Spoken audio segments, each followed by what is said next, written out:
Salam, hər vaxtınız xeyir olsun. Bugün rus dilinin əsas təməli olan kişi cinsli sözlərimiz, qadın və orta cinsli sözlərimiz barədə məlumat verəcəm mən sizə.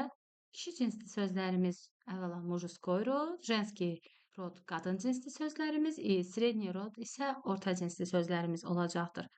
Belə ki, kişi cinsli sözlərimiz samitlərlə bitir. Например, stol, dom, мальчик, telefon, avtobus, samolyot, druq, город. Bunlar bizdə artıq kişi cinsinə aid olacaqlar.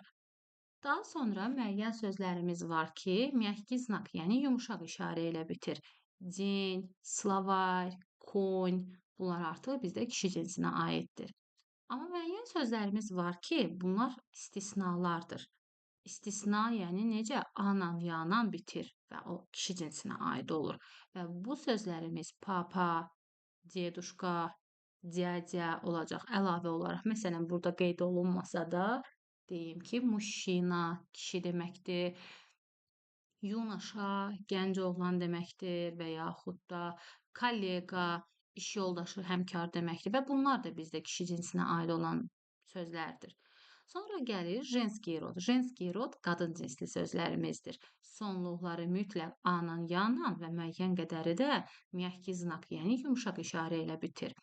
A-la bitən sözlərimiz maşina, девушка, подруга, комната, kvartira. Bu kimi sözlər bizdə qadın cinsinə aid olacaqlar. Ya-la bitən sözlərimiz isə земля, familiya, əlavə eləyə bilərik biz bura simfoniya, akademiya, simya. Bunlar hamısı bizdə qadın cinsinə aid olacaqlar. Sonra gəlir мягкий знакla bitən sözlərimiz жизнь, роль, площадь, дверь, лошадь. Bunlar bizdə qadın cinsinə aid olacaqlar. Baxmayaraq ki, мягкий znakla bitir. Sual yaranır ki, bəs hardan bilə bilərik ki, sonu məhkii znakla bitən həm kişi cinsli sözlərimiz var, həm qadın cinsli sözlərimiz var. Hardan bilək ki, hansı kişi cinsinə aid olacaq, hansı qadın cinsinə?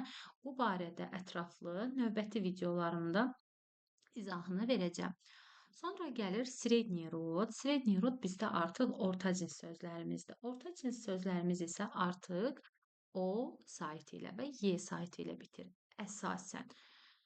Əvvəla bunlar barədə məlumat verim. Onunla bitən sözlərimiz, məsələn, okno, pismo, yabloko olacaq. Söz əlavə eləyə bilərik bura. Kolço, litso.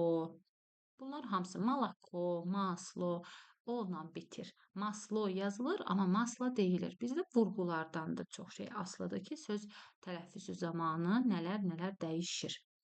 Ardınca gəlir y ilə bitən sözlərimiz. Y ilə bitən more var, kafe, platye.